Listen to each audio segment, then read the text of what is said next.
the meeting this morning of Audit Committee of the Isle of Wight Council. I'm Councillor Andrew Garrett, the chair of this committee. I'm joined today by other members of the committee, of course, like Cabinet Member Councillor Jarman, who is not a member of this committee but joins in fulsomely, obviously officers of the council and others who are joining us from other parts of the world, or at least of the country. I'm advised that there are two substitutions. So Councillor Matt Price has sent his apologies and is being substituted by Councillor Martin Oliver. Welcome, Councillor Oliver. Councillor Ian Stevens has also sent his apologies and is being substituted by Councillor Karen Lucioni. So welcome, Councillor Lucioni. I've got that right, okay. Well, I'll call it quits then. I'm doing okay. So, the first item of business is the minutes of our meeting held on the 6th of December 2021. Seems an age ago now. For those who were present then, are you content that they are a true record? In which case, can we accept those? Thank you. I will now sign them. Bear with me. At the top, don't I? And then full signature.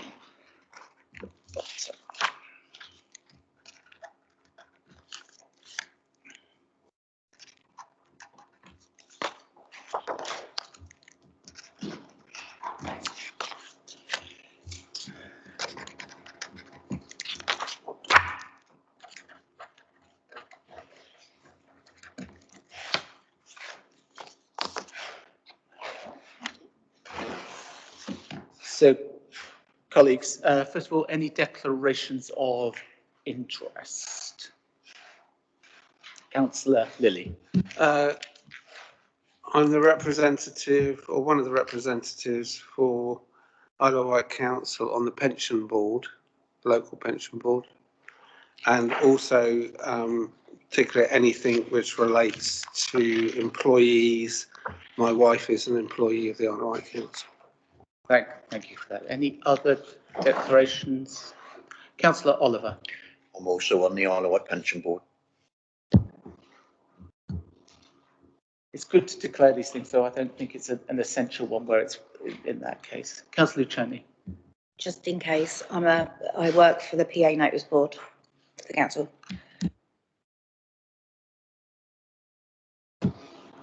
Right, thank you for that, colleagues. So item 3, public question time. We've had no formal written questions within the time, though there has been a request, and I believe Councillor Lilly, you will put this question on behalf of a resident as an oral question to the committee.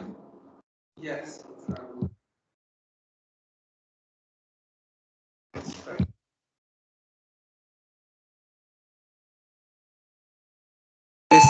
This was a question from a resident who asked me to put forward on their behalf. When was the last audit made of council leased land, and when is the next audit due? And I'll do the supplementary. Can't have a supplementary until I've answered the first bit, Sorry. Come on, you've been on long enough now. So the response I've been given at this stage, and if there is a need for further information, I'm sure we will get that in due course, but the external audit will look at this to an extent every year. Internal audit do not specifically audit quotes land unless there were specific concerns, as the risk wouldn't normally be assessed as high enough. The last wide-ranging review of asset management was in 2018-19, which covered leases, rent reviews, etc., and included land. The follow-up on this was done at the beginning of this financial year. The summary went to Audit Committee in September 2021 and was found to be at a level of currently at reasonable assurance. Do you have a supplementary? I have a supplementary, yes, thank you. Who oversees the leasing of the council land and the collection of fees? I'm advised that commercial services and property services manage lease arrangements on behalf of the council under the oversight of their respective directors, the Director of Neighbourhoods and the Director of Regeneration. Thank you. I'm sure you will feed that back informally, but I will feed that back to the resident. If Megan can actually email it over to me, I'll pass it on. Thank you. thank you for that. I don't see any other, or indeed any members of the public other than ourselves there, so I shall move us on from public question time to item 4, which is the annual report of the external auditor, Ernst & Young. And we have here, I believe, Jason, is that right? Yes. Welcome to our meeting. We can hear you loud and clearly. It's a lengthy report, covers a lot of things that we have already seen, of course. So on that basis, are there matters within it that you would like us to perhaps offer further comment on, or at least highlight to us? Not a great much, Chair. As you've mentioned, we did do the draft version at the previous meeting. So in that draft version, we said we expect to issue a unqualified audit opinion. We expect to have no matters to report by exception. So this document just confirms that after we've done our final checks since that meeting, that those conclusions haven't changed. We were hoping to issue our audit certificate by now, but because of the instructions for the whole of government accounts by the NAO has not yet been issued, we are unable to issue our audit certificate at this point in time until we've had those instructions from the National Audit Office. But that's just a formality, Chair, because the council is below the threshold for detailed procedures.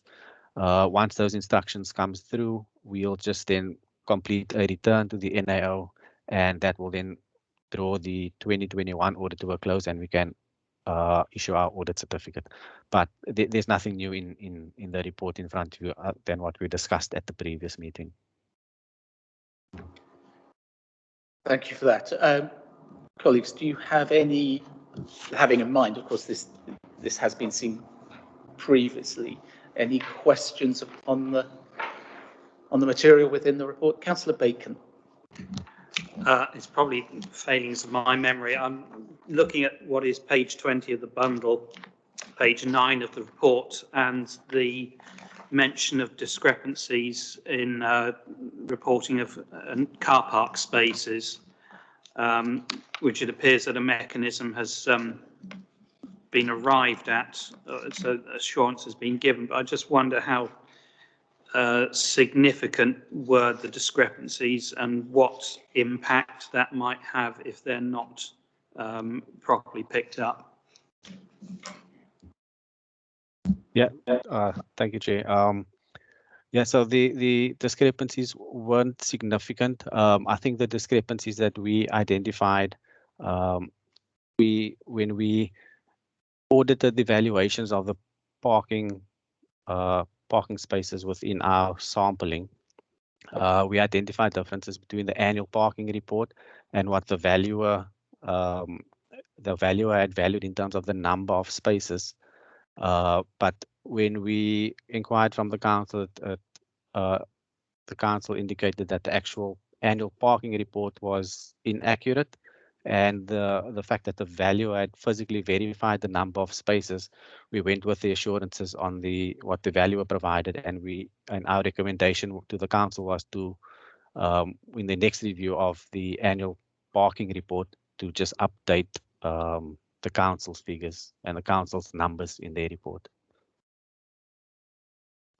because the valuation is driven by the income per number of spaces. Thank you. Colleagues, any other questions? Councillor Lilly. This is on page 10, page 21 in our bundle. It says this is particularly focusing on Ryde Haylands Primary School, right? Yeah. And the evaluator. I suppose I really wanted to add on that land prices have gone up significantly, right, in the last year, right, of side. And it does here, we recommend the council discusses this with the value of a 31st of March 22 year end, right? Should we be looking at all our land in that regard? Because valuation has really changed. If you look at the private market and commercial market, things are actually changing quite radically in valuations. So I'm just thinking that, looking at Haylands Primary School, perhaps we should be looking at all land. Yeah, through you, Chair. For this particular valuation, it was only this school where the land was valued using that methodology.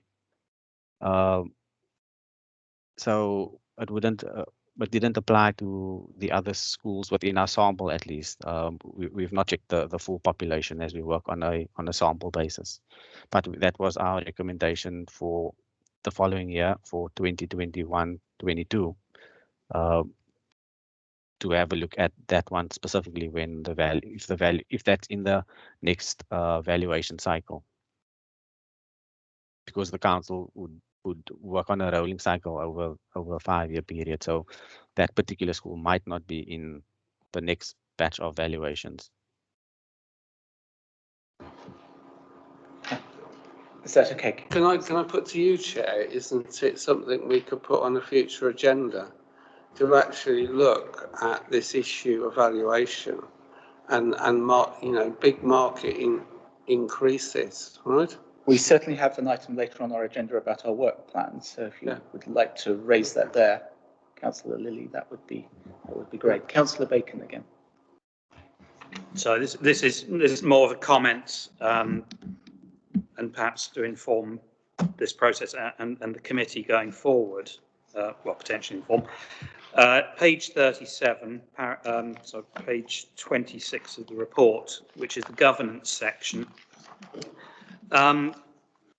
The subheading there is how the body ensures it makes properly informed decisions supported by appropriate evidence, etc., and mentions things we're all very well aware of. We, of course, now in reports that come to Cabinet and full Council, indeed to this committee, have specific sections asking for impact in relation to climate change, young people, poverty, and biosphere. And I'm just wondering, seeing as those are now a specific feature of reports, whether there should be specific mention of those here in terms of the external auditing process, and following Councillor Lilly's comment, whether we might want to consider work of this committee to look at how those are addressed, how we're looking at those considerations is properly addressed in reports that come forward. How much of that would be this committee and how much would be kind of scrutiny function? It's always my first question. Is there something that could be done through scrutiny rather? I don't know. I think let's take a marker on that. So I perhaps should have mentioned this in advance to give you some notice, Chen, but it's something that occurred to me just last night reading through this report again, and as it is something that for 4 very significant areas is a feature of, or should be a feature of every report. It's not, there's one it's missing from today, which I noticed some disappointment. But I just feel, seeing as it seems to be being missed, and there seems to be it's not consistent across papers, whether that's something we should be dealing with, not just as a scrutiny matter, but as an audit matter. Certainly, yeah. Let me take that on board. Councillor Lilly. I just wanted to add that the relationship between scrutiny and audit was discussed at the last week's scrutiny chairs meeting, and I know that Councillor Quigley was going to actually discuss with you, but there is a lot that comes out of our reports that should be fed into corporate scrutiny, because particularly I think regarding a lot of the risks, and we do need to get, I think, an agreement of the two committees to work alongside each other in making sure that those things are actually discussed, because there are certain things that are more appropriate to be done by scrutiny, but actually it should be done in partnership with this committee. Well, thank you for bringing us up to speed on that discussion. As it happens, assuming it's still in his diary, I am due to be having a formal discussion with Councillor Quigley in his capacity as Chair of the Corporate Scrutiny Committee in the next week or two. So, and that's the purpose of those discussions, to see where the alignment is and make sure that the two sides of the coin that we represent as audit and as scrutiny work together and are properly joined through the middle. So yes. Anything else before we can presumably just note this report? I don't think there'll be any formal resolution. I'm just checking around the room just to see if there is anything I've overlooked in terms of resolution. No. In other words, I put it that we note this report and thank the external auditors again for their work and their engagement with us, fulsome at all times. We look forward to the next round of the cycle. Yeah, thank you, Chair. And just one further comment, or more of a reminder to the council that this report does need to be published on the council's website. So yes, it is part of the agenda papers, but it does need to be given the same prominence as the financial statements. So yeah, that's just more of a reminder to the council. And a useful reminder. Thank you. Okay, thank you. With that, then, I'll move us on to item 5, which is the annual approval of the internal audit plan. That's pages 51 onwards of the bundle. I'm sure you've all looked carefully at that. Our role is obviously to review it, and then if we feel it appropriate to approve it. Is there anything you would like, the Chief Internal Auditor, would you like to add anything to the report as it is before us? Thank you, Chair. The one thing that I would like to add for context around, obviously, the paper that you have in front of you is internal audit's role is to have reasonable scrutiny in relation to the control environment across the whole of the authority, which is why the audits that are contained within this paper should span across every single directorate.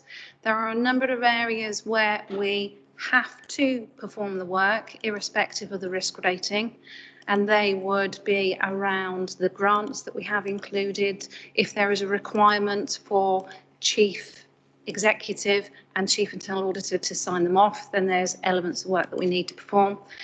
There are also a number of the key financial systems that, because of the nature of what they are, irrespective of the risk evaluation that comes out around them, we have to perform some work which also aligns with the external auditors. So beyond that, I just wanted to set the scene that there are some contents within here that we are duty bound to do, and we have to have coverage across the organisation. Thank you for that. I would also note that in my discussions with Ms. Goodwin, we did go over the fact that you'll have seen the paragraph that over a 5-year period, most areas of the council will be audited at least once. And she has assured me that that does indeed happen, and that they're very alive to the fact that there may be some areas that don't get looked at. But talk to me through that process of how what comes forward for audit is there is an appropriate and suitable mechanism for doing that. So I was very grateful to you for that discussion as well. Colleagues, any comments on this in reviewing this or questions? Councillor Lilly. Just looking at page 57, which is page 3, Am I on the right document for this section? I often make a mistake with that. Thank you. I just wanted to highlight one or two things on the proposed audits, because I think they have. We talked about the link to scrutiny, but they actually have some strong link to the number of the scrutiny committees, right? And I think one was the children with disability, to include children to adults. This is a big issue on the island, right? That transition. Other areas around the country some years ago had transition policies. You look at Birmingham, they go 0 to 25. So, you know, young adults are included in that. We don't have this on the island. We should do, particularly if you take the NHS policies. We are not in line with a lot of the NHS policies across the country, particularly around mental health and autism within that. And I just wanted to particularly highlight this issue of autism on the island, where we have no transition from children to adults. It's a fall off the cliff within that. So I think that's an area that the Scrutiny Committee for Children definitely should be engaged with. My favourite subject, dolls. It's an issue I have been on about for about every year as a councillor since I was elected. And again, that should be on the agenda of the the Health Scrutiny Committee, because it is a real issue. The figure has gone down considerably. The risk to the Isle of Wight Council has gone down. I recognise that, but it's still an area that could go up very quickly within that. And also, I think just to highlight on public health and the outcomes, which I think is important, but we should also look at the fact that we contract this to Hampshire. So we should be looking on the basis of our audit is how they're performing, what's their performance, right, in managing our public health, as opposed to in the past when we actually had our own director of public health. I think it's and I think a number of these, there is an island factor, and I think we need to really look at this island factor, that there is a risk, and it's very, we are the biggest island in the UK, I think, in population.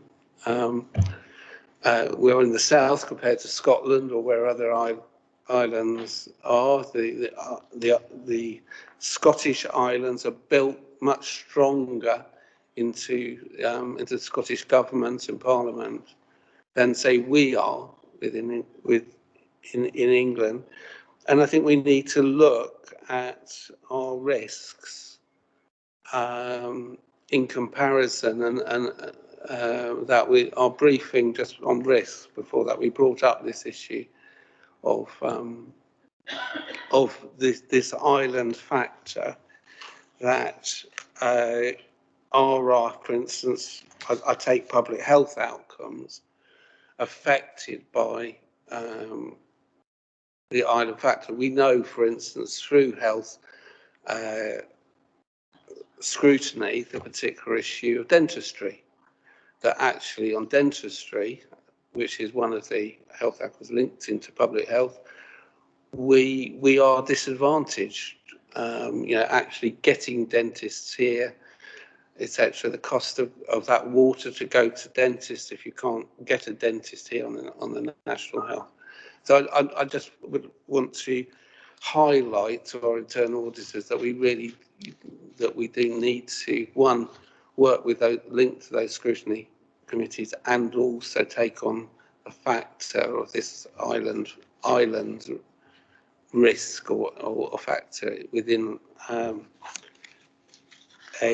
in relation to lots of these strategic risks which they're particularly looking at in the proposed audit. Thank you. Certainly, and thank you for that. And obviously, there are some discussions to be had between ourselves as a committee and the various scrutiny committees, where it is appropriate. Obviously, internal audit, and I'll ask the chief internal auditor to comment in a moment. Later on our agenda, there is the item on the council's risk profile, so it would be relevant to remind ourselves of what you've just said at that point. But yes, you could comment.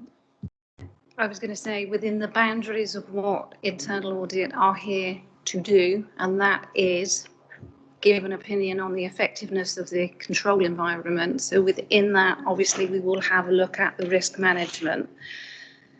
So the scrutiny element we'll put to one side from a internal audit perspective, because obviously we come along to this committee to inform you as to whether we can provide assurance or not regarding that internal control environment across the organisation. I've made a couple of notes, Councillor, in relation to your transition to adults regarding the autism. And I've also made a note in relation to public health outcomes. However, this particular review would not be looking at the contractual arrangements with Hampshire County Council. We have done historically looked at any contracts, and we have looked at partnering arrangements, but we would badge that under a partnering audit. This particular one will be focusing on the grant that is received within public health, the distribution of the grant, and the delivery of the outcomes. And that may be across multiple areas within the organisation. So that particular review was not going to be focusing on the performance of Hampshire. It was going to be looking at the actual delivery and how that delivery is achieved. If it happens that an element of the money is given to Hampshire to specifically deliver, then we may look at that, but we're not looking at the overall delivery of public health. Just for a little bit of clarity. So can I come back, Chair? Thank you for that. I think there is, I just wanted, I suppose, to add, there's a lot of the delivery, right? The staff has radically reduced on public health on the island. A lot of the actual delivery is from staff from Hampshire, from Winchester, on a lot of the public health now. So just on your point, on the delivery, in a sense, we have to look at Hampshire because they're delivering about 3/4 of our service directly from Hampshire, not the Isle of Wight. The Chief Executive also indicated a welcome Chief Executive to an audit committee under my chairmanship, although sadly it will be your last. Sadly it will, Chairman, yes, but thank you. I just thought you'll be aware of this, Chairman, I'm sure, but the corporate plan provides for a review of the partnership with Hampshire around the delivery of public health to be completed and reported to the Cabinet in autumn of this year. And certainly work is on place to do that with the Cabinet member. Thank you for that. One thing I do have in mind, and those who are permanent members of this committee, paragraph 7 on page 62 of the pack, where it just has that definition of internal auditing and what its role and value is worth reminding ourselves from time to time that we're more than just making sure that looking at how the monies add up. Indeed, we're not really. It is a much broader thing, and I'm certainly aware, coming to the end of the first year and hopefully another year at least as chair of this committee, just of how audit plays its role in delivering service improvement. And so those of you who are otherwise on this committee permanently do have that very much in mind. Colleagues, are there any other questions or comments upon the plan that's put forward here? Otherwise, the recommendation to us is, given that we have reviewed it, that we approve the 2022-23 internal audit plan. I'll put that from the chair. Can I see those in favour of that? I see hands. That's passed unanimously. Thank you. look forward to seeing that being delivered over the coming year with interest. So the next item is the internal audit progress report. That's pages 69 onwards in the pack. Again, the Chief Internal Auditor, do you wish to add anything to this report?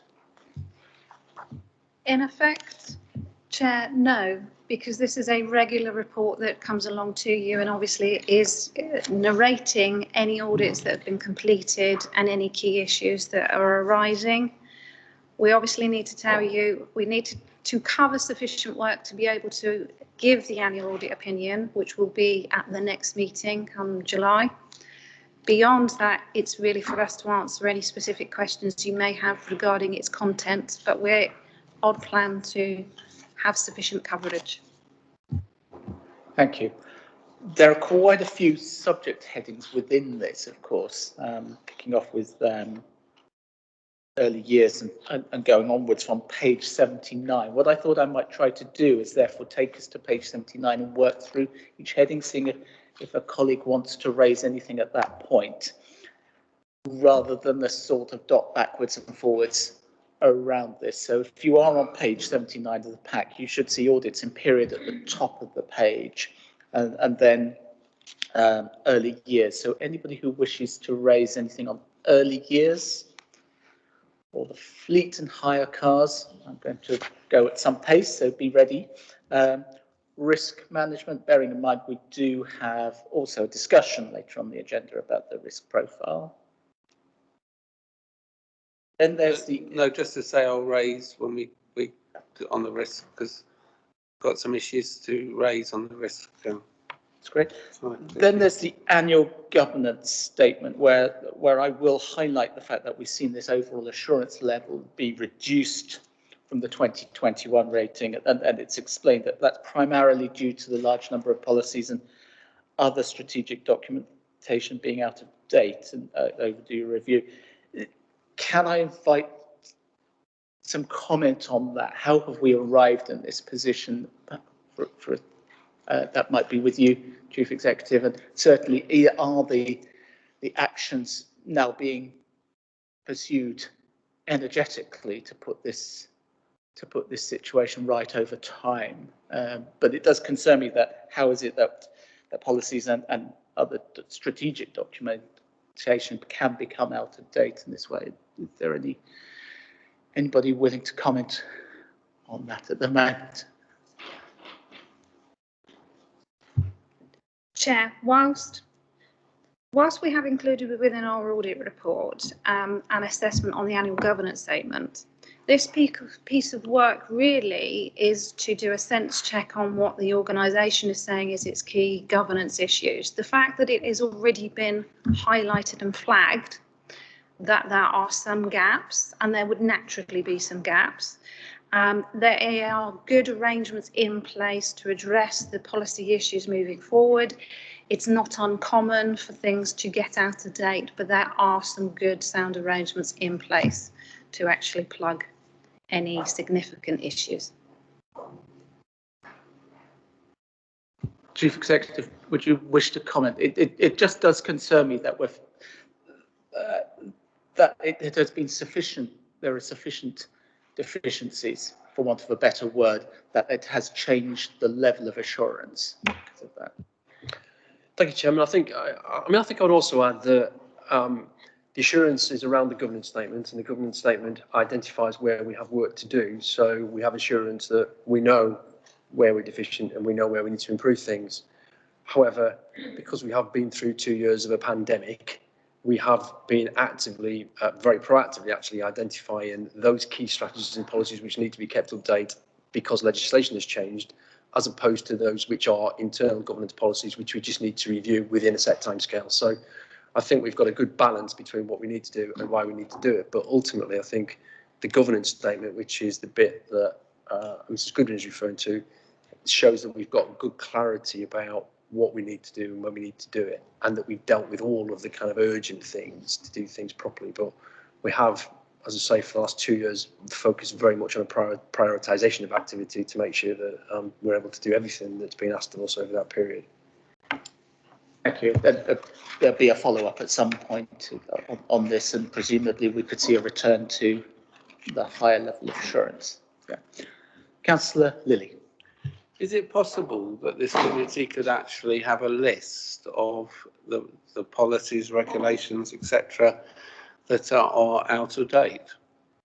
I certainly flagged with Ms Goodwin and Mr Newton that what list was compiled, and they provided me with that. I flagged to them that it might be helpful to pass that over to scrutiny for them to have a look to see if there are particular areas of concern to them. So, happy to share. It's documentation that you would have access to. What I would say is a unitary authority is required to adhere to thousands of pieces of regulation. That is not what we will be giving you, because we haven't actually done that piece of work. This is the key documentations, and from an annual governance perspective, it's the policies that are relevant to governance really that need to be key for this committee, as opposed to perhaps the wider policies and so forth that may need to be updated. So we're happy to share, because you would have access to that information in any rate. I would put the context around regarding this particular committee. It's the governance policies that we would be focusing on, certainly moving forward as well. Chief Executive again. Thank you, Chairman. And just to add that they're all outlined in the annual governance statement in any case, because that's where we draw this particular thing from, which I believe comes before this committee. Well, certainly we look forward to that piece of work progressing. Obviously, the annual governance statement is something that comes to this committee annually, so both as a draft and the final version. So I'm sure, certainly if I'm in the chair after May, we will be pretty active on that area. People know that I'm very process kind of oriented at times, pedantically so at times. Anything else on that, or can I move us on? I just want to actually say that, I mean, there has been a number of legislation coming through. I mean, you've got the Harassment Act of 2020, etc. There's a range of sort of acts that linked into governments, and it might be, I'm happy to look at that and come back with questions at a future meeting on those acts, and to ask the question, have we got up to line with those various acts? I mean, I noticed there's about 10 recently in the last 12 months that would have relevance to local authority. The Chief Executive again. If you read the LGA and the details, they are in the Local Government Associations magazine.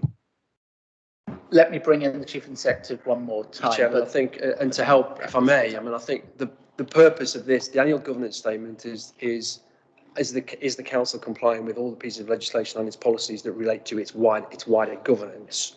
Whether it's complying with legislation or not is something entirely different.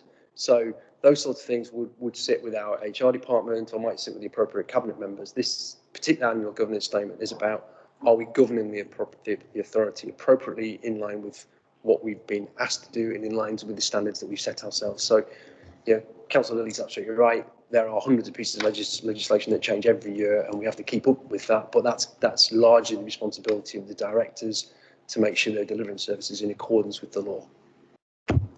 Thank you for that. Councillor Jarman, you briefly want to comment? Yes, I wonder if we could invite the Chief Internal Auditor just to comment on page 88, the item software development, which is currently... I'm going to continue moving through the pages, so yeah, we will get to page 88 in a moment. Which page are we on now then? We're about to move to page 81. Oh, okay, sorry. So, yeah. When we get to 88 then. Yeah, so, okay. So I think we've given the annual governance statement a good look at, and you would expect us to do that, or certainly expect me to do that. Broadly, primary school, questions, comments, payroll, accounts payable, USAC into reg project part 1 and part 2. No comments. Deputyships and appointeeships, Bewley House, home to school transport, insurance. I'll go faster. Social media. Oh, you had No, the home to school transport. home to school transport. I didn't see your hand. Sorry, Councillor. That's because I forgot to wave it, Tom. I mean, I just note that we are in a situation there where we're accepting we may not be able to provide home school transport. Although what we do about it, I don't know. I think that's worthy of mention. Certainly. Returning to me, reading through this list, we've got Greenmount Primary School, agency contract monitoring, almost there, Councillor Jarman. Then there's the audit status page on 87, and then we arrive at page 88 where Councillor Jarman wishes to raise something. Oh, did I go too quickly, Councillor Lilly? Did you want 87? You just come to audit status, right? Yes. Page 87? Yes, page 87. I just wanted to ask where the position was on the goals. You've got draft here. Do we know if there's an assurance level yet? The report is in draft and we will be able to present the final report to you for the next committee. I cannot recall the level off the top of my head. Thank you. And then for the rest of the audit status pages, Councillor Jarman, you wanted to raise something which is on page 88. Yes, I wonder if we could invite the Chief Internal Auditor just to comment on the software development audit, which is on page 88 in the middle of the page. It's currently suspended, particularly perhaps in light of the very forceful announcements from government over the weekend and again today in the press about the need to move into digitisation, and therefore for all elements of government, including local government, to advance their moves. And I know ours have been moving in that direction, and we have revisions of papers still coming through, but it is quite a big hurdle for us as a local authority to undertake, and I think an area that remains of significant risk.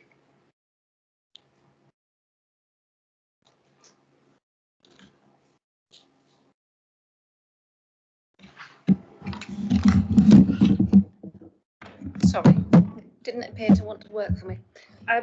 Councillor Jarman, the reason that it is suspended is we kicked off this particular review because obviously it's contained within the 21-22 plan. We obviously need to scope. When we commenced the review, within a very short period of time, one of the individual members of staff that was pretty key to this audit actually passed away. So the service itself obviously needed to have a little bit of change with its resources. You know that we have had digital strategy, and that report and the piece of work has been along to this committee. We got to a stage on the audit side of the equation and on the client side of the equation where the resources on both fronts were stretched. Internal Audit had to pick up some additional grants to verify, and we can't not verify them. So I asked the service whether it was an area that we could actually move into next year's plan because of the resourcing implications. So I don't disagree with you at all that there are things that need to be looked at. We would have looked at this, I think, last year or during the course of this year, had there not been those significant incidences that had occurred. Predominantly it's around the resourcing, first of all on one side and then on the other. So we're just lifting and shifting. So we'll be able to commence sometime in the new financial year. Thank you for that. Is that your hand, Councillor Lilly? Yes. It was just on page 90,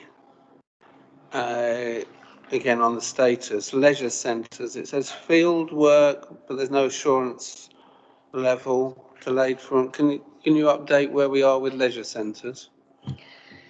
Councillor, anything that states that it is in field work means that the audit is physically being performed as we speak, and the auditors generally have perhaps 6 audits on the table at any one stage.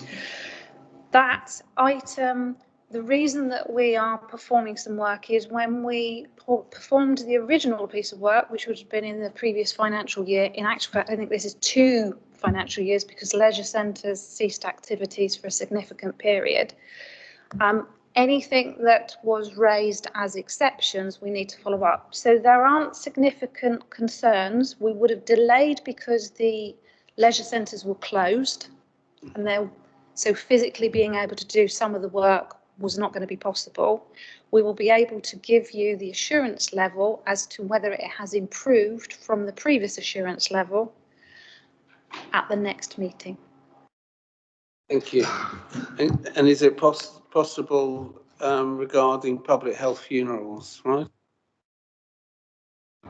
That would also be in the same position as well. In actual fact, we may have concluded public health funerals, but it wasn't in time for this paper because we need to go through the various processes to have official papers signed off for publication. So we have already concluded that, and I believe the level is reasonable assurance. Colleagues, any other questions on this paper from the Chief Internal Auditor? Otherwise, the recommendation is that we simply note the report, and I'll take it that you have noted that with interest. Thank you. So the next item is the progress update on the IT System Technology Forge report. The Director of Regeneration, unfortunately, isn't able to be here to give a verbal report, but he has sent me a message. You may recall that there were some concerns about this and the limited assurance report that had been given on this to us at our last meeting. So what Mr. Ashman has told me is that the actions set out in the internal audit report on the Council's Technology Forge property management IT system have been completed. Work highlighted the need to ensure the effective use of the current platforms through internal systems review. The report also brought to services attention the need to consider the suitability of the current provider stroke platform as compared to other suppliers, and this market review is underway in anticipation of the current supplier contract ending at the end of April this year. Is there anything from audit that you need to add to that? Otherwise, I think we can note that verbal report through me of Mr. Ashman. Yes. The only thing to add, Chair, is that we will audit it as a follow-up as part of the 22-23 plan. And thank you for reminding me of that. That's important that we always are always aware that there are these follow-ups. The light shone once is shone twice in these areas. So item 8 is the. Oh, did you have a point on that, Councillor Lilly? Otherwise, are we discussing that document? I'm about to move to item 8, the Council's risk profile. Okay. So I've just done the verbal report at item 7. Okay. So, Council's risk profile, pages 93 onwards. 3 of us had a presentation from Mr.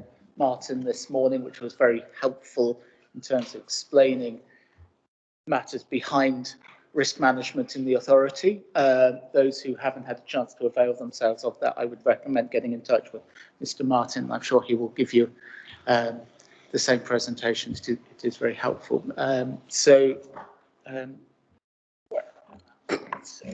Okay. Is there anything to be added to this report before we move to questions and comments? Very briefly, Chair. 4th review by the Audit Committee this year, but notably the first one since the publication of the new corporate plan. And in terms of significant changes, the in-year financial risk, as it tends to do, has reduced through the year as we achieve our financial objectives, and this year predicting a small underspend. You'll likely see that reset slightly higher for the next presentation in July. But other than that, I'm happy to take any questions or comments. Thank you for that. this is a really important paper. Well, the first thing I'm pleased to see is that there's a general improvement in presentation and explanation around this. I still do feel, and I'll take this up separately, that there are areas where actions are being presented as mitigations, concerns are being presented as mitigations and headlined as such, that some areas where status updates really should be in the column marked pressure points. I just think this is refining the document so that it is consistent all the way through. And there are a few places where I guess it's the nature of managing risk that everybody is about embraces, but some things don't need to be mentioned if a service is operating at full capacity. Unless it wasn't already operating at full capacity, I think we can kind of take that as read. So I think there's still places within this, but I'm aware that it's an operational document in many ways. But I think if we can find ways of further improving that. Yeah, I would agree. I think with this nature of document, rather than set out an outcome of achieving a final version of the document that is perfect in every way, it will be a mission of continual improvement each time we present. And my team and I are more than happy to receive suggestions and consultation on that in the intervening time between committees. Thank you. I can certainly confirm that Mr. Martin and his team are open to suggestions, having had some fruitful discussions with him about this. Councillor Lilly, you particularly wanted to I think it was it not? Yes, I mean, I had 1 or 2 points to put forward. Thank you for your presentation, Dave, before. It was very useful. It's probably reduced my level of questions from that. I think one of the there were 1 or 2 individual things, but I think just a general one was fuel, right? And the issue of the fact that the price of fuel has gone from 3 pence a unit to 14 pence a unit, right? And is likely in October to go even higher, is really going to become a very high risk, right? And I suppose the question of where we put it, but Clive, I would link it to, and I know my colleague will raise this as well, Councillor Bacon, about this is linked to also climate change, right? And how we sort of make sure that it is, clearly on our risk register as a priority risk. I think the two now really go together. The price, and so there's a short-term, medium and long-term risk. So I very much wanted to raise that. I also wanted to raise the issue that within the risk kind of process of managing risk, you have monthly, quarterly, and quarterly is this audit committee which you report to. But actually in your monthly, that is very operational and linked with the chief executive. There's no clear message in your list that briefings go to cabinet members about inherent risk. They might be done informally, but perhaps that should be in your process. And I also wanted to raise this issue of training generically of 39 councillors in risk, because when you look at the individual risk, I think all our councillors should actually be aware, right, of risks to possibly to them individually, because at the end of the day, collectively, 39 councillors are responsible for the Isle of Wight Council. So I think it's in people's interest to actually know it shouldn't just be defined to the audit committee. And I think we could do this through generic training, within that. Definitely from your presentation, I felt it was important that all the 39 councillors understood the risk and the process of mitigating risk and the management of that, is particularly when something is red or of that. So those are my particular generic ones.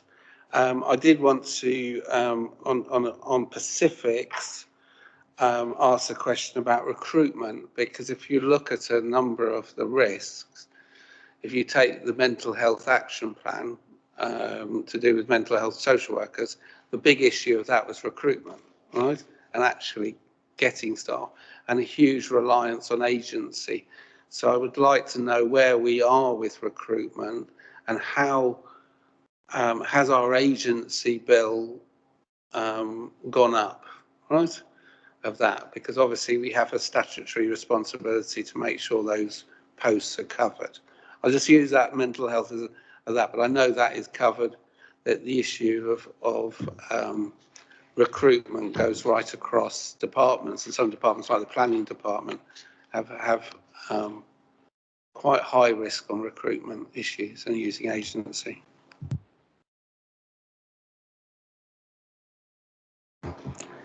Councillor Bacon.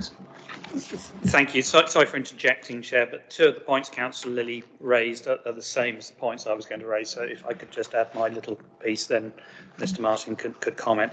Firstly, I very much support Councillor Lilly's suggestion that Cabinet members receive formal risk information. We do, as speaking as a Cabinet member, we do receive regular briefings from our directors and senior staff, and Councillor Lilly's right that matters that are of concern are obviously raised at those meetings, but we don't get the formal risk register information alongside that. And I do think, having been at the session earlier, that would be a useful thing. I'm always conscious of not giving officers extra work, but as that's information that is there and I understand can be readily peeled off and provided as part of those briefings, I do think that would be a positive and useful tool to assist those in decision-making roles to assess and manage risk. My other point, again, which Councillor Lilly has raised, is very simply, quite a big point though, that if we look at our strategic risk register, it does not include climate change at the moment. Slightly ironically, as paragraph 9 of the report recognises the importance of climate change, but I do feel, seeing as this is an area of overarching importance, which, as Councillor Lilly says, ties in with areas such as energy and so on, and we have a specific strategy, an action plan, and particularly targets to be met under those documents, that, and given its just basic fundamental importance to all of us and to the island, it should be part of the what is currently 15. So we should have 16 items then. Climate change should be very much, in my view, towards the top of the list. Thank you. Thank you. With regard to climate change, fuel prices increase, I will speak with the appropriate directors to get their view and look to form something and have CNT review that.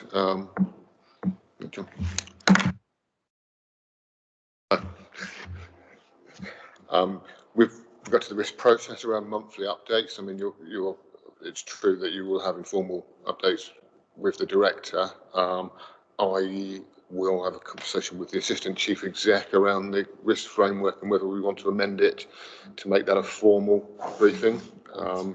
It would be providing, I mean, you talked about making extra work for staff, but it would be providing the information that we already hold as part of that conversation. With regard to training all 39 councillors, again, I would request some time to go away and propose how we actually approach that, because that potentially is particularly time consuming, but I do see merit in that, Councillor Lilly. The recruitment risk, I will speak specifically with the director involved to ask for an update, which I will include in the next report.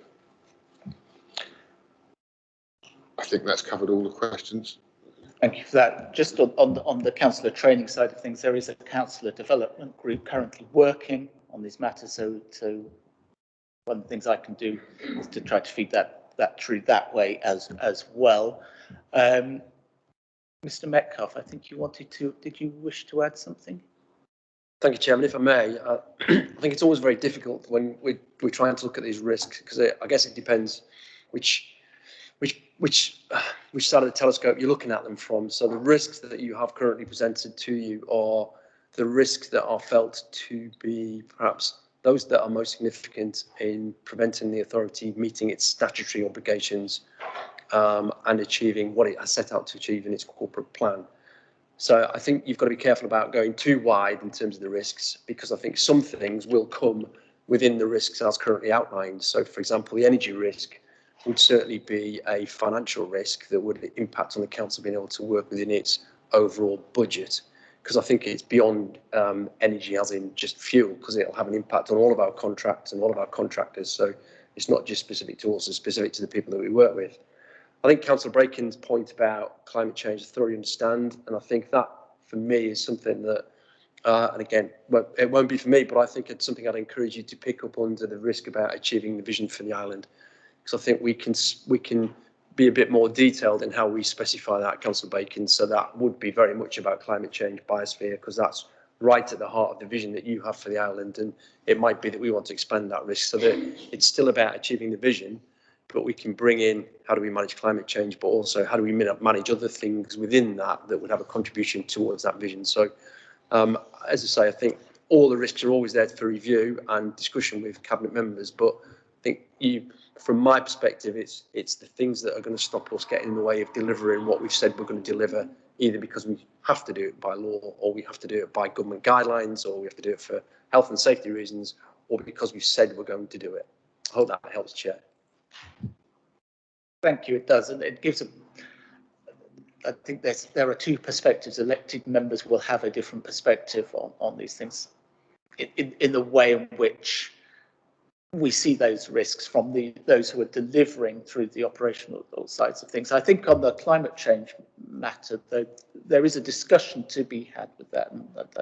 Shall we are we content to take it that there will be those discussions to see how that is brought in, either as a full 16th heading or something additional within that? So you're champing at the bit, Mike. Oh, Chairman, I do. You're getting very excited. I do apologise. I just think the one point I didn't make, but I wanted to make, was these are meant to be strategic risks. So the very highest level risks that we're trying to achieve. We will operationalise lots of risks in each directorate. So what are the bits in each directorate that are getting in the way? But these are the really highest level risks that are going to really knock the authority off its axis if we don't manage them.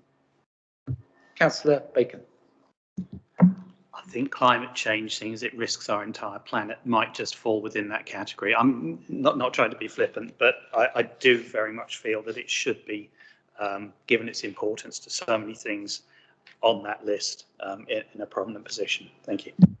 And I think it's clear that the message out of this committee from the elected members' side of things is that we need to be drawing climate change in more clearly within how risk is managed. So I don't think that's gone unobserved. Councillor Lilly, did you have you did? Yes, I mean, thank you for your reply to my questions, David. I just really want to come back on the recruitment. Obviously, it's within, if you look at page 108, delivery of recruitment and retention strategy and action plan. I think I'm sort of highlighting what has recently happened with at the hospital, and NHS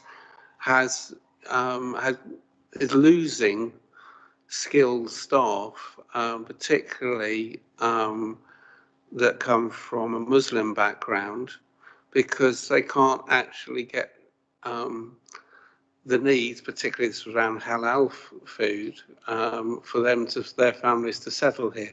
So I raised that in. I don't know if that is an issue with the Isle of Wight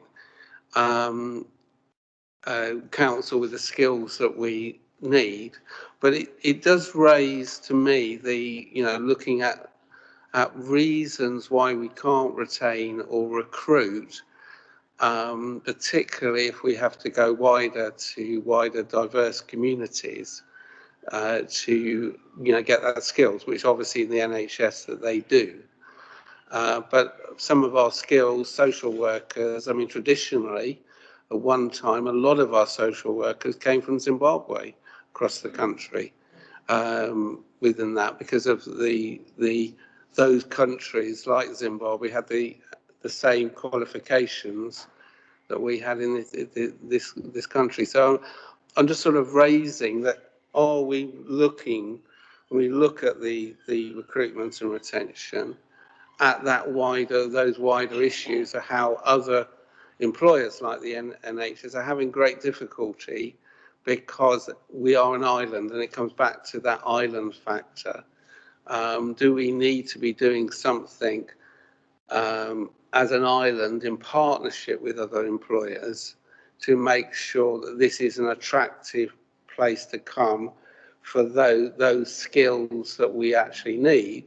And also, what are we doing with universities and making sure that people indigenously are trained into those skills as well? Because we do have a deficit. I'll speak this from experience of mental health, right? If you haven't got a unit, yes, we've got a very good college, it's developing degrees, but other areas around the country benefit from close relationships with universities in getting those higher level people that you need for a lot of the skills like social workers, etc. So I just hope that is being looked into, because that is a big risk, and it's really highlighted by the NHS of why they can't get dentists, why they can't get doctors, etc. Well, I would add that over to mental health social workers and teachers, etc. as well. Thank you. Councillor Jarman. Yes, now we've got to the end of that. I think we've finally worked through all the sections there in that particular one. One thing to consider for the future, I'm not saying I wanted to debate it now, but will be the issue of the activation of our housing company and where the functions of audit and risk and other corporate facilities play into that activation model. Clearly, at some stage, the housing company will be independent of the council as a legal entity and its administration, but a lot of the funding arrangements which are proposed in our budget route through the council machine, and there will be inherent, very large, tens of millions of inherent structural issues and risk associated with that. So if we are considering additional sections of this, I'm not saying that 40 million would come to the same order of magnitude as the global issues we've talked about, the environment, but they are quite large issues to face over the oncoming years. I'd agree. I do note, of course, that you are a co-author of this report. It does say at the end. So I think you are well placed to make sure that your concerns there and Councillor Bacon and Councillor Lilly's ones are taken forward on this. I think, members, are there any other comments or questions on this item?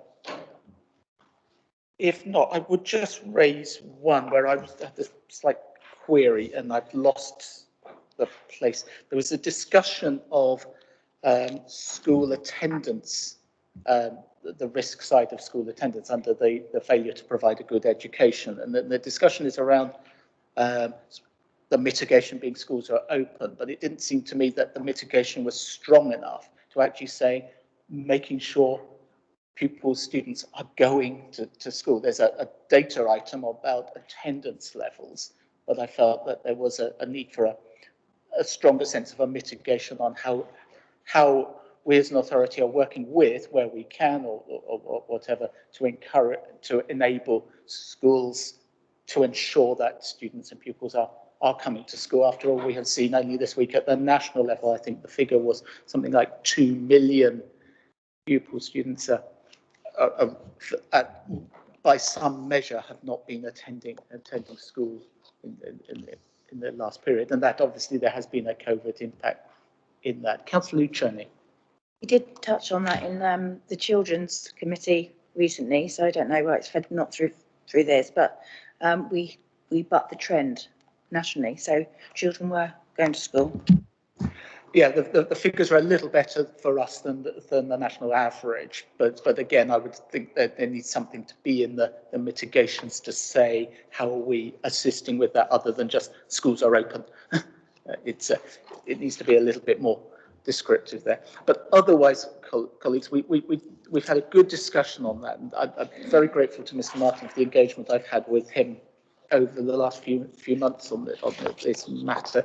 Are we happy at this stage to agree the recommendation, which is option 1 of the recommendations, which we approve the strategic risks of the council as they have been set out, acknowledging, of course, the points being made around fuel prices and particularly around climate change, which I wholeheartedly believe there should be some way of capturing that overarching risk to our very existence properly. But otherwise, are we happy with that? I'll put that from the chair.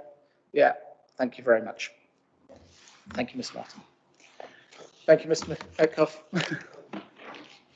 So that brings us to item 9, which is the annual approval of Treasury Management Strategy. That's at page 129 and onwards in our bundle. Is there anything to add to this?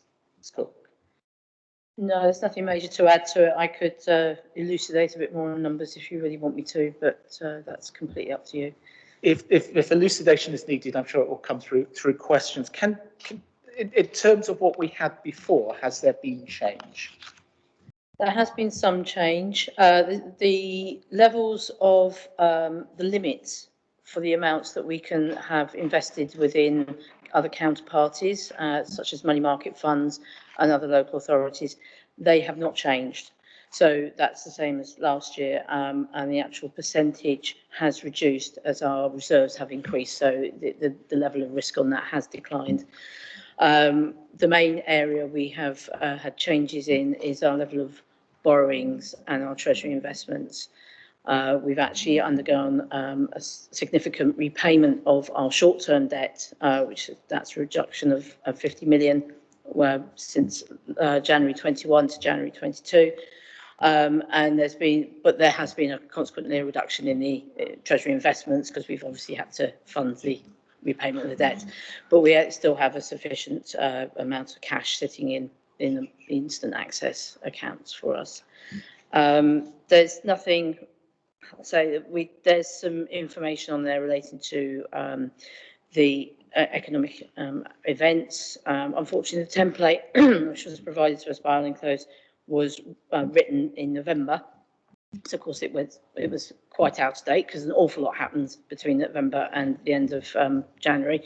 So there was I put an updated section in there for that, and then we updated the economic and interest rate forecast, which is right at the end.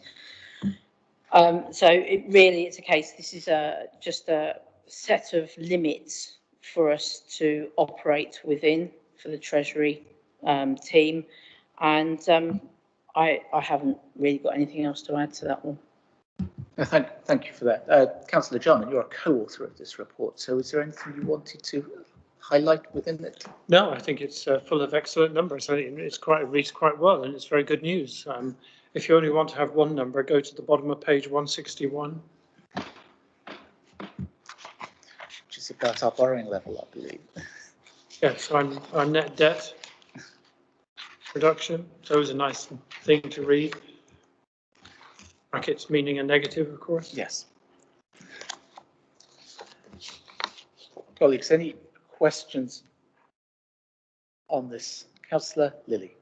Oh, I mean, I welcome the report, and actually there is good news in it. So we should highlight that you know, we seem to be managing our money well. So thank you. Thank you for your team, Joe.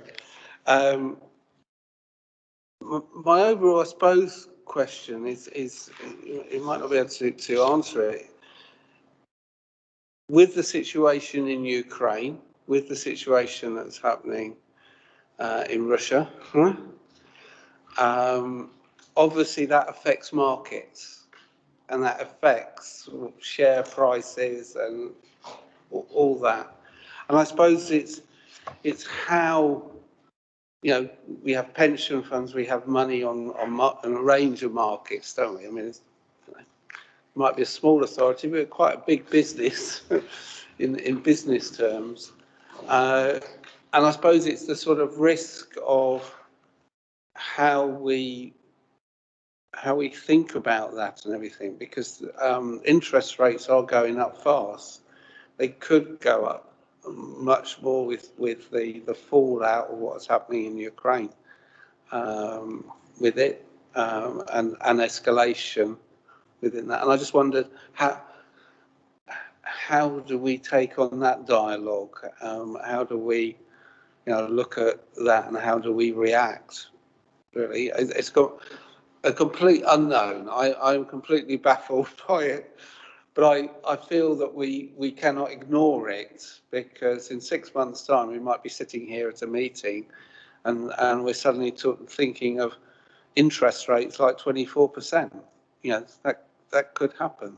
Yeah, do you want to start, Joe, and I'll perhaps add something? Unfortunately, that is the nature of Treasury. Interest rates can go up. They've gone down. They've been very flat for the last few years, but prior to that, they were quite high. They are starting to creep up again, which at the moment is not going to have too much of a detrimental effect on our budgeting, the budget contribution that the Treasury makes, primarily because our level of borrowing is so low. However, if anything was to come along and we were required to do some borrowing, then the cost of it would be higher than it has been recently. Does not mean to say we would exceed the amount of money that we are allowed. We've got set aside in the budget for our interest costs, but that is a problem. Regarding Russia and Ukraine, one thing I can sort of say is that we had our Treasury advisors went out to all the money market funds, and we have no exposure to Russian investments or to Belarus investments within our money market funds, and that is all the council has. We either have money sitting in money markets, we have one instant access bank account, or we actually lend to other local authorities. The pension fund is completely separate, and to be honest, is something that I know Councillor Jarman, with his pension funds chairman hat on, it has been managing the exposure relating to, or any potential exposure relating to Russia or that way. So yes, rates could go up, and unfortunately, it's there's nothing we can't really predict it. We think there will be another increase again this month, probably another 25 basis points, possibly more, possibly less. It is very much a second guessing, really.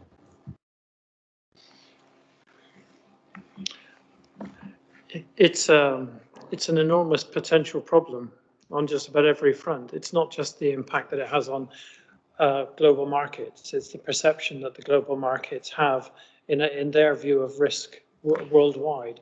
We all know that we function in a global economy, so interest rates are not dealt with on a local, regional basis as they might have been in the past. Everything is very much in terms of that global economy. We're all aware of the inflationary pressures that we've got. You've only got to go up to the Sainsbury's petrol station every couple of months and you'll see what the price is. We know about the 3 to 14 pence on the gas unit rate change coming in April. And if we look at what the forward rates are currently for October, it's not a 4-fold increase, it's a 10-fold increase on the previous rates. So although it's not fixed and a lot can change over that period, you know, going from 3 to 14 to something in the 30s is quite a probable issue. And of course, all of these factors add together to change your risk profile quite dramatically. What you can actually do about mitigating against some of them is often quite limited, particularly with the gas rates, where, you know, it's not like on the domestic rates where things are capped. On the commercial markets, it's dealt with quite differently. And then I think all those inflationary pressures in the market also feed through to our own internal costs. For example, pay rates and pay negotiations are most likely to reflect those inflationary rises. And we can all see the way that the inflation rates are changing. There was a thought at one stage a few months ago, this is a measure of how quickly it changes, that those inflationary rates were going to be something of a blip coming out of COVID, the Ukraine. There were lots of reasons why people thought it would be very short term. But the Bank of England guidance now is that they can see those high rates being sustained for a much longer period. And that can have crippling effects on some areas of the market. So it is a very uncertain time. I'll agree. Thank you. Colleagues, any other questions on this? Otherwise, I can take us to our recommendation, which is that the committee adopt the Treasury Management Strategy Statement for 22-23. Put that from the chair. Agreed. It is agreed. Thank you very much. So that moves us to the work plan, which is page 163. That earlier, Councillor Lilly, you indicated an interest in adding something to our work plan, if you recall it. Yes, and I think it was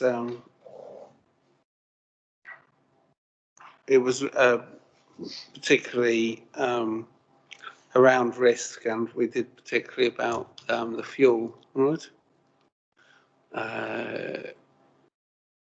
Inflation situation. So, from as far as this committee's terms of reference allow us to, we should include something.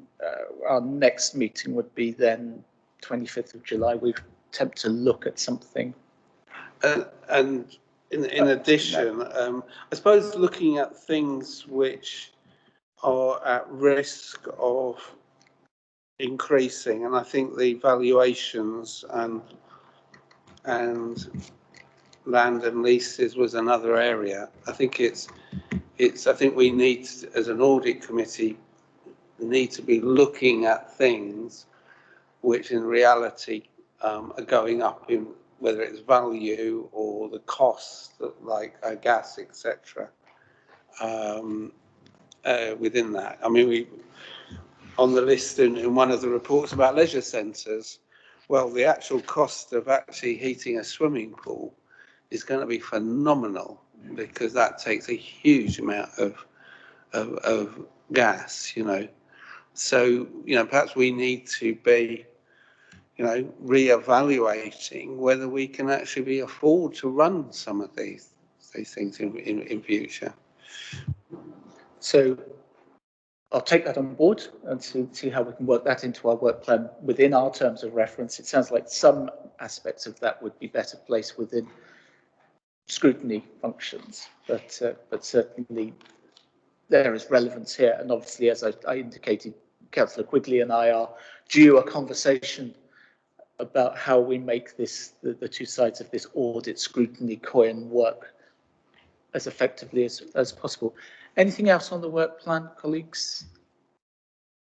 In which case, item 11 is members' question time. Do you have any questions? There are none, in which case, oh, you have a question. Question. It comes back to my residents' question. I was shown a list of leases that have been made available from the property department, and I noticed on the lease that there is land owned by the Isle of Wight Council that has a value, but there's no rent on it, right? There's quite a few noughts where we have no rental income, and I wanted to actually ask the question of where land we are not actually charging any rent, right, clear evidence of that because I've seen it. Why? Why aren't we charging rent on all land that has a value? That's my question. For a written answer. Is there anyone in the room who feels that they could answer it? No, otherwise we'll obtain a written answer and both for yourself and circulate to the committee members. Councillor John. I'll take the issue away to provide a full written answer, but there are a number of historic agreements on an individual basis which come into play here. There are others where the land would have no other real material value, no way of realising it unless it was in concert perhaps with other land on a larger scale. So a number of different reasons, and some of those are simply historic agreements on a bilateral basis between the council and an individual. But I'll come back to you with a written answer, Councillor Lilly. Thank you, Councillor Jarman. Which case, I will close the meeting now at 11:27. Thank you very much for your attendance. And obviously, it all depends upon what happens at the annual general meeting as to who is appointed to the chair of the committee. But for those who have put up with me over the last 4 meetings, thank you very much.